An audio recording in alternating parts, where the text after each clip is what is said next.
Hello?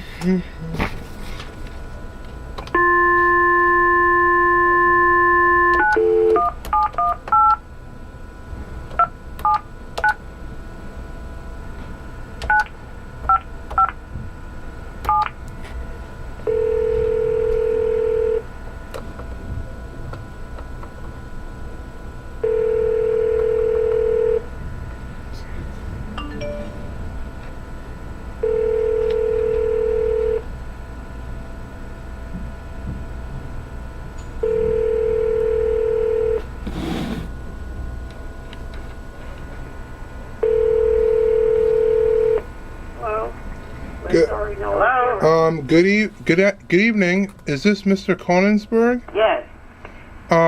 This is Andrew Johnson, an intern with the Queens Chronicle newspaper. Yes. There has been some recent news about the plan to have a vote on the smoking bill, which will entail raising the smoking limit to 21 years or older and hiding cigarettes from public view. Yes.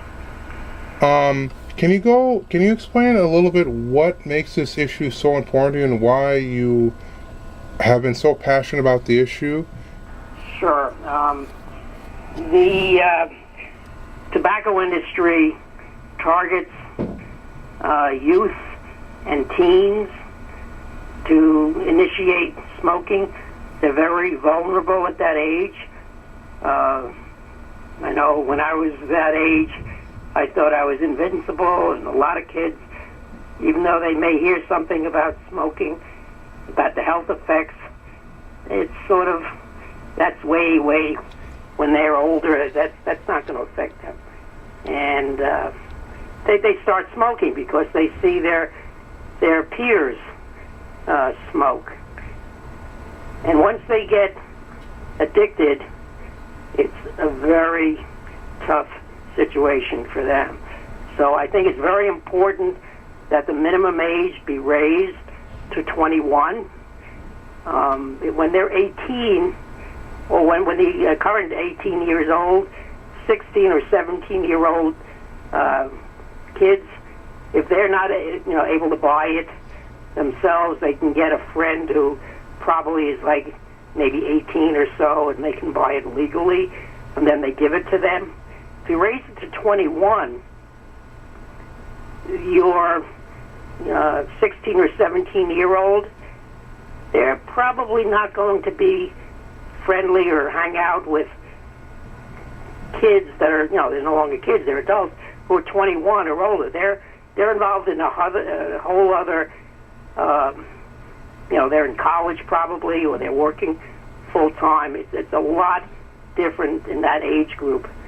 So it's very important that we stop the tobacco industry from getting what we call the replacement smoker, because the tobacco industry, in order for them to continue to make their multi-million-dollar profits and spend billions of dollars of advertising, they have to have a continuous source of income.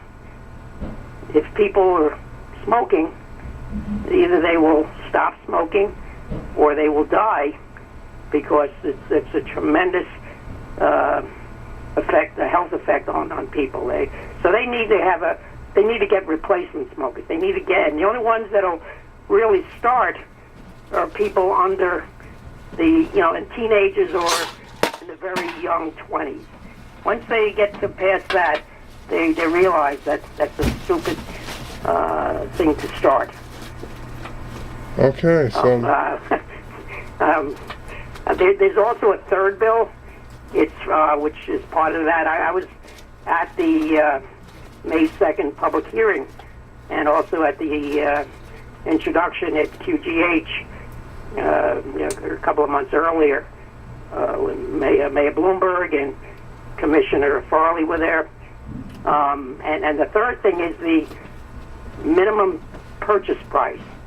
That doesn't get that much publicity. The main thing is the minimum age to 21 and the keeping cigarettes out of view, because if you go into like a convenience store or a bodega, you notice all the cigarettes are at eye level of kids.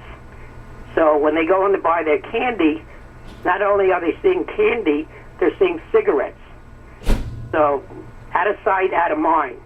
That's something that I think would be very effective.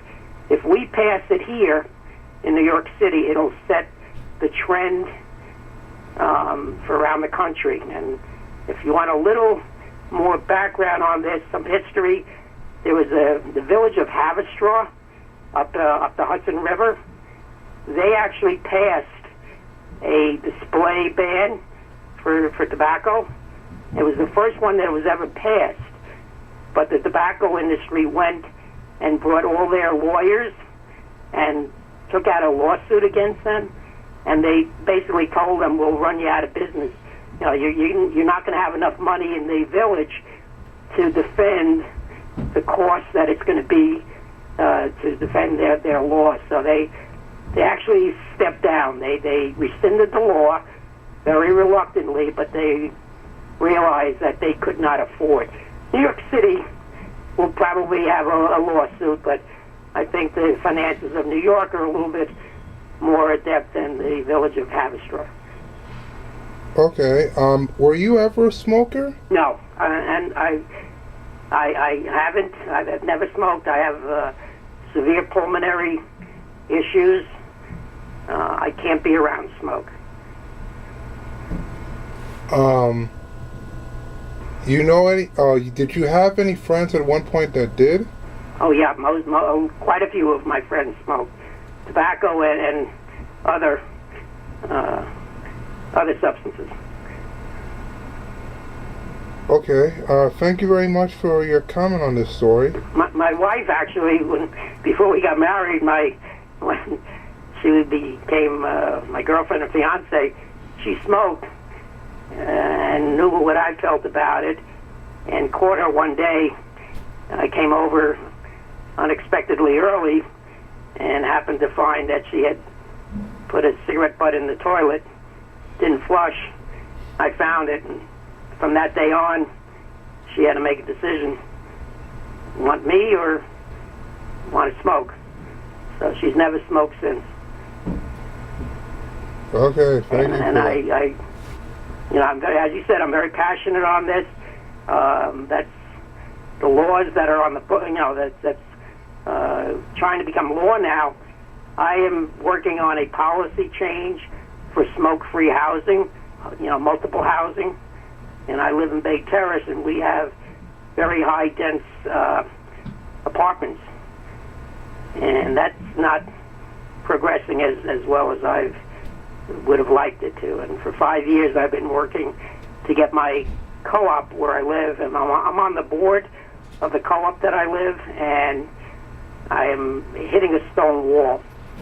No one, and the people in the apartments, I just did a survey, and I got over about a 27% response of the residents, and 80% of them want smoke-free. They want their apartments, they want the building to be smoke-free, because smoke goes, someone smokes in their apartment, it doesn't stay in their apartment.